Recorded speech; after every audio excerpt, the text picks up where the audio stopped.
అరుస్తున్నారు? ఏం జరిగింది? ఏం జరిగినా నీ వల్లే జరిగింది. దీనికంతటికి కారణం నువ్వే.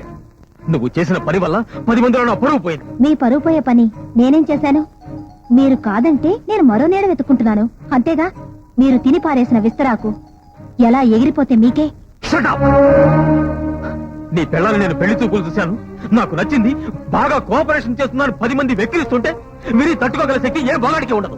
అవును, మరో ఆడదాని పక్కలో మొగుడు చూసి తట్టుకునే శక్తి ఆడవాళ్ళకు ఉండాలి అంతేగా మీరు అనేది. అది ఎందుకు జరిగిందో, ఎలాంటి పరిస్థితుల్లో జరిగిందో కూడా చెప్పాను. చెప్పినంత మాత్రాన నా గుండె మంట చల్లారిపోతుందా? ఇంట్లో ఆడదాని కాదని తిరిగే ప్రతి మగాడి భారీ మనసు ఓ అగ్నిగుండమే. భర్త ఇష్టపడే ఆడదానిలో ఉన్నదేంటి, తనలో లేనిదేంటి అనే భావం ప్రతి ఆడదాని గుండెని రంపోలా కోసేస్తుందండి. ఆ బాధ అనుభవించే ఆడదానికే తెలుస్తుంది. ఏం బాధపడ్డా నాకు విడాకులు ఇవ్వడానికి అంగీకరించిన తర్వాత ఈ ప్రచారాలు ఎందుకు, ప్రకటనలు ఎందుకు? మరో భర్త కోసం. ఏ చేసుకోవద్దంటారా? చేసుకోకుండా మిమ్మల్ని ప్రియని కలిపి సుమతి లాంటి పతివ్రత అని పేరు తెచ్చుకోమంటారా? మీ మగవాళ్ళు శ్రీకృష్ణులా ఉండాలి, ఆడవాళ్ళు మాత్రం సీతలా ఉండాలి అంతేగా. నేను చాలా పొరపాటు చేశానని నాకు ఇప్పుడు అర్థమైంది. మట్టి పిసుక్కుంటూ బతికేదాన్ని మహారాణు. నిజమే, నన్ను మహారాణి చేశారు. ఎంతవరకు? మీ మనసులో ఉన్న పట్టప్రాణి తిరిగి వచ్చే వరకు. ఆ తర్వాత నన్ను వేషం విప్పేసి వెళ్ళిపోమన్నారు. రేపు మరో రాణి వస్తే తను కూడా మాజీ రాణి అయిపోతుందని తెలుసుకోలేకపోతుంది. ఆ ప్రియ వసంత. వసంత అని కాదు, వసే ఆడదానా అని పిలవండి. ఈ ఆడదైనా ఒకటే. యుగాలు మారినా ఆడదాని చరిత్ర మారలేదు.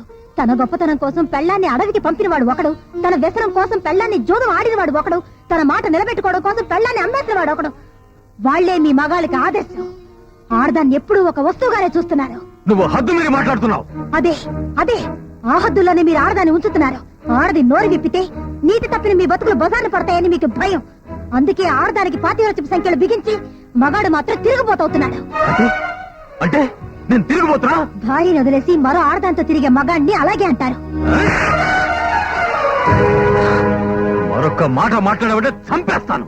నన్ను చంపడానికి కొట్టడానికి మీకే అధికారం ఉంది. నువ్వు నా పెళ్ళానివి. విడాకుల పత్రం మీద నా చేత వేలిముద్ర వేయించిన నాడే మన బంధం తెగిపోయింది. కోర్టులో విడిపోయేదాకా నువ్వు నా పెళ్ళానివే. తలుచుకుంటే నేనేమైనా చేయగలను. ఏం చేస్తావు? పెళ్ళమైనా సరే ఇష్టం లేకుండా చేయవేయడానికి వీలేదు. వదలండి. వదలను. ఏం చేస్తావే? మీరేం చేసినా నోరు ముసు కూర్చోడానికి నేనేం పాత వసంతరు కాను. పశువులా ప్రవర్తించకండి. నన్ను పశువు అంటావా? పశువులాగే ప్రవర్తిస్తాను.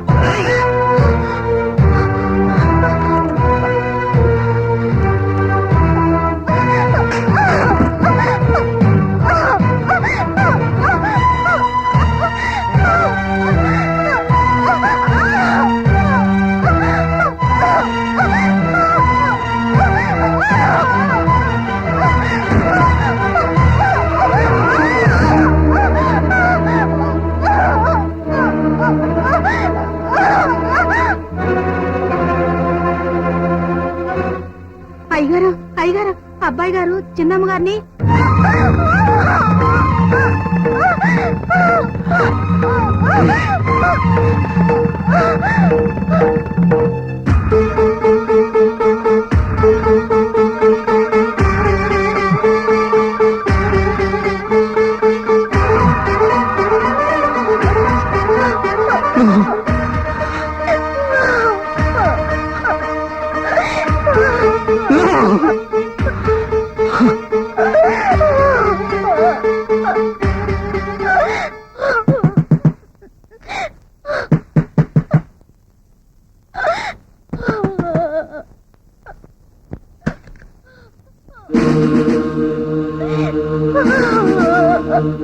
ఇన్స్పెక్టర్, ఆ రాజకీయ ఆయమని బలవంతం చేయబోయారు.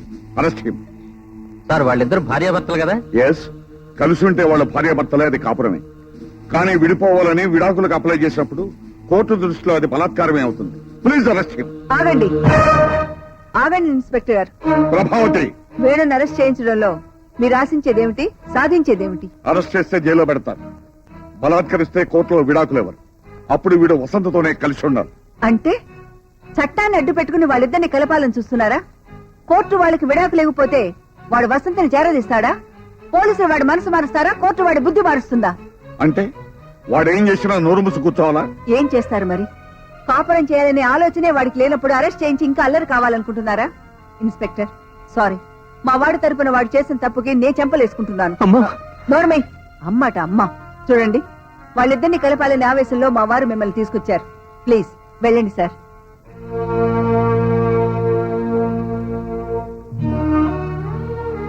అమ్మా వసంత, ఇలాంటి రాక్షసుని కన్నందుకు తొలిసారిగా చేతులెత్తి క్షమించమని వేడుకుంటున్నానమ్మా. నన్ను క్షమించు.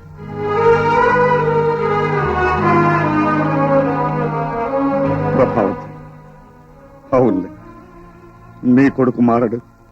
దారి తలరాత మనం మార్చలేం. రేపు కోర్టులో వాళ్ళు విడాకులు తీసుకుంటుంటే చేతకాని ధృతరాష్ట్ర దంపతుల్లాగా మనం కూర్చోవాలి. మన కోడలకు అన్యాయం జరుగుతుంటే న్యాయవాదులమైన మనం ప్రేక్షకులుగా మారాలి. No never. విడాకులు ఇచ్చిన మరుక్షణాది కోడలు కాదండి, మన కూతురు.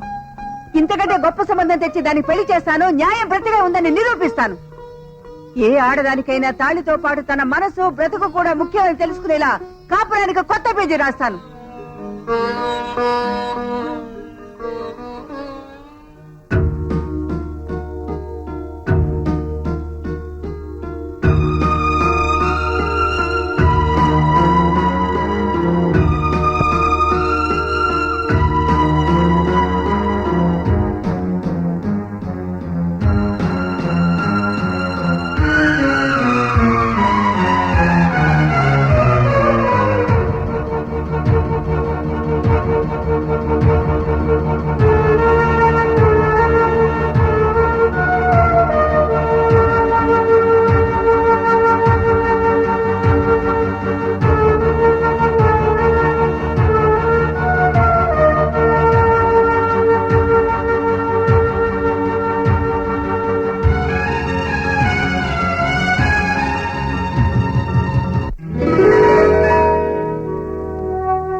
వేణుగారు, ఇది మీకు నేను రాస్తున్న ఫస్ట్ లెటర్.